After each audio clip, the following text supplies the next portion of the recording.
Okay, what's going on, everybody? My name is Jack Donovan, and I'm going to be bringing you the first installment here of a 8-part mini-series I'm going to call Streamer School. So basically, my inspiration for this is I have a few years experience streaming on Twitch and creating content on the internet, and I feel that a lot of the videos I see out there on YouTube trying to help people get started with this sort of entertainment industry, those tips seem to be pretty outdated, and especially from creators that are way more successful than most people, hundreds of thousands of viewers.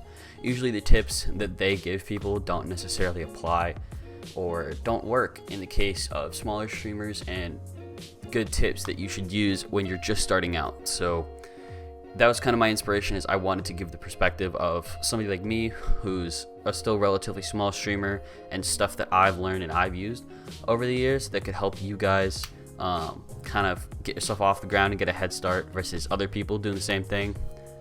So the first step that I want to talk about is the most important step in the entire process that most people don't realize, is figuring out your content style. So I have a few categories here, right? This is kind of just to give you a ballpark of like what you could think about when you're gonna start making content. Do you want to go for more of like an informative content route, like maybe focus on YouTube heavily and like information videos and like news videos? Do you want to be competitive? Do you want to stream on Twitch or stream on YouTube or stream wherever and like play competitively?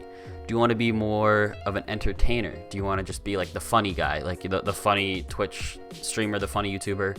Or do you want to be more of like a personality, like live streams and just like personality instead of playing games? Do you want to just be you on camera talking with your friends and just talking to chat?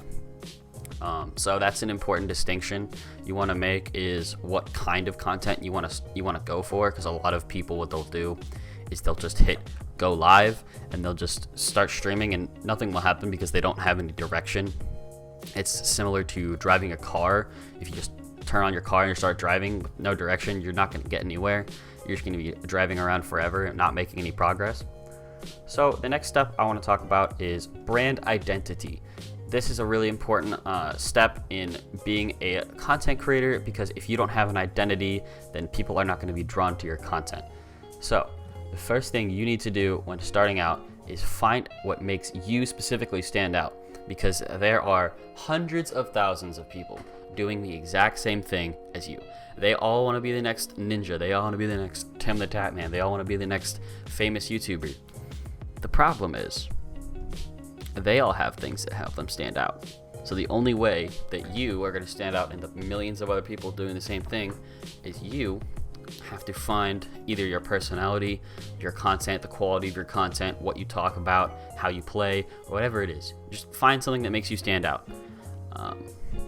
Spend some time looking through your content, what you've made so far, and try to figure out, okay, what makes me stand out, what sets me apart. A helpful tip that I've learned is, what I'll do is I'll have a few streams, make some content, put some stuff up on YouTube, and then I'll have a buddy of mine go look through it and say, like, I'll ask him, hey, what do you think stands out? Like, what stands out to you? Because it helps me hearing from the perspective of somebody else, because to me, somebody else's perspective, chances are, is going to be pretty similar to fans or followers that you have, because it helps getting an outside perspective on that front.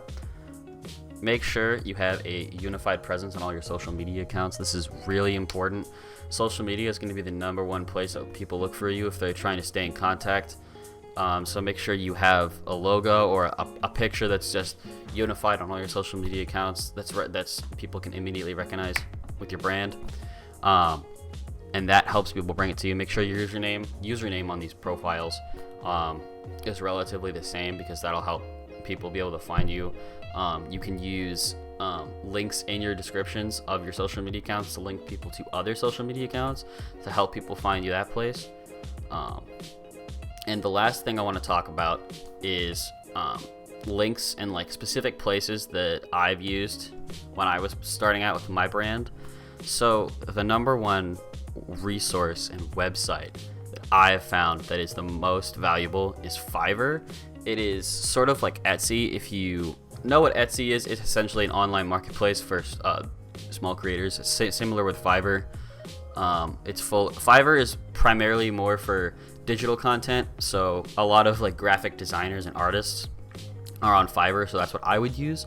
When I needed a brand logo, which is the one that you'll see down below next to my name, I got that off a person on Fiverr. So I looked for people. You could just type in like Twitch logo designer, and a ton of people will come up, and then just look through them, look through the reviews, look through the work. They'll obviously have pictures of their past work, and just reach out to one of them. Because it's really important to have a professionally designed logo, especially with the bar. Like the minimum bar for content now is so high that if you don't have a professional looking logo, like if you just have like a default profile picture, nobody's going to want to watch you. So make sure you have a profile picture and a logo that stands out and is connected to you. Another good place I didn't think would be very helpful, but actually is really, really helpful, is Twitter. If you just tweet that you're looking for like a designer, if you want to make emotes for Twitch, if you want to make a logo, chances are you'll have a lot of people commenting and replying to your tweet saying, hey, I want to work with you, I'm a graphic designer, here's some of my work. I don't know how they find your tweets, but if you just tweet that you're looking for one, you'll get a bunch of responses. Chances are you'll get some DMs, you'll get people replying. So always use Twitter. If you don't have a Twitter, make a Twitter. Twitter is a really powerful tool. And with that, that's going to cover this first section of Streamer School. I just wanted to spitball some tips that I had for y'all. I hope you found this video informative. If you did, please be sure to hit the subscribe button down below. Next week, we will be talking about audience and how you can target your content on specific platforms to help you grow.